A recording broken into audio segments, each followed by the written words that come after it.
Hey everybody, do you dream of living at the beach, like literally right on the sand, right by the ocean? Well, if you ever thought of living on the Strand at Manhattan Beach and Hermosa Beach, then you definitely want to watch today's video.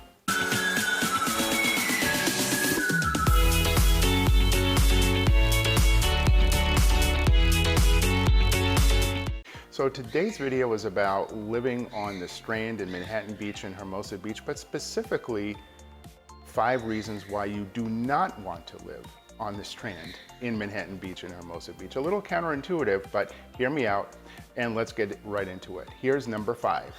So number 5 is high maintenance. When you live near the ocean and the waves are breaking on the beach, you have onshore winds, the waves breaking on the beach put up a lot of salt into the air, and the wind coming onshore carries that salt air into what we call like a salt fog. And this salt fog then gets into the buildings. It penetrates quite often through the paint, it gets into the metal, gets into the wood, all the trim in the house, and it can cause over time, especially mixed with all the abundant sunshine we have at the beach, into a big problem where you are constantly repainting the home to protect the structure from the salt fog and the sun, as well as replacing damaged metal, trim, and wood. Number 4, it is small lot sizes.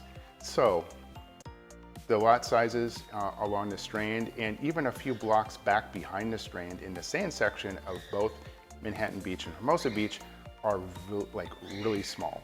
2,500 square feet is the norm, and the homes are built really to fill up that area. So that leaves you with very little outdoor space, maybe a little patio, lanai, but definitely not a yard. There's no fenced-in yard for the kids to play in or the dog to run around. So if you need yard space, this is definitely not the neighborhood for you. Number 3, parking, or more specifically, there's no parking. So have a look at some of the streets that we cruise by here, and what you'll see is the streets are super narrow, that there are no driveways. You have direct access from the street right into your garage. There's literally no place to park.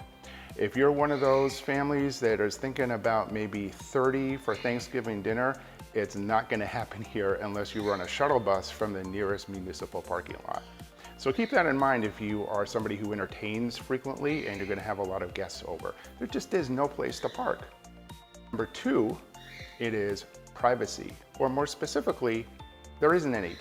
If you're living literally on the Strand and you have a home that's facing the Strand and facing the sand, everyone is your neighbor, literally.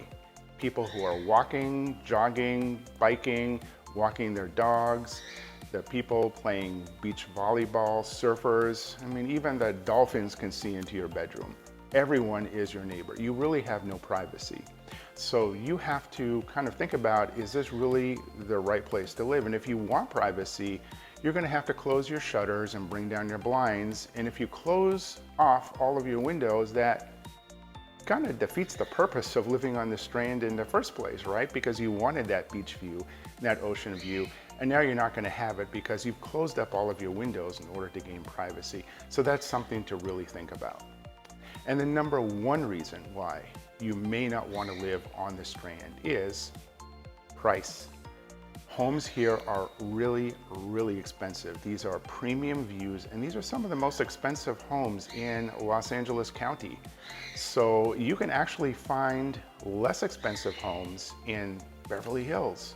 So be prepared to pay a lot, like a huge premium, to be living on the Strand, even with all of these issues that I brought up: the high maintenance, the small lots, the limited outdoor space, no parking, and no privacy. So keeping all those things together, it may not be a place that you really want to live. But however, if you really want to live in the South Bay and the beach cities and you want to have an ocean view, there are alternatives that give you lower maintenance, larger lots, more parking space, more privacy, and at a much lower price. So if you're interested in learning about some of those places, which are a little bit further inland in Manhattan Beach and Hermosa Beach, but a little bit higher up, so that you have those ocean views. They may be a little bit distant, but you have a lot more space and a much lower price for buying the home. So comment below, remember to subscribe to the channel, and we can have a conversation here, and I'll even drop a couple of links right here down below that show some of the ocean view properties that you can have a little bit inland away from the Strand at, relative to the Strand, a much lower price. No, they're not going to be $800,000, but relative to 12 million, they are a lot less expensive. So I hope you found this video informative and helpful. And of course, don't forget to subscribe and look at some of the other videos that I have on the channel. And looking forward to see you next time. Thanks for watching.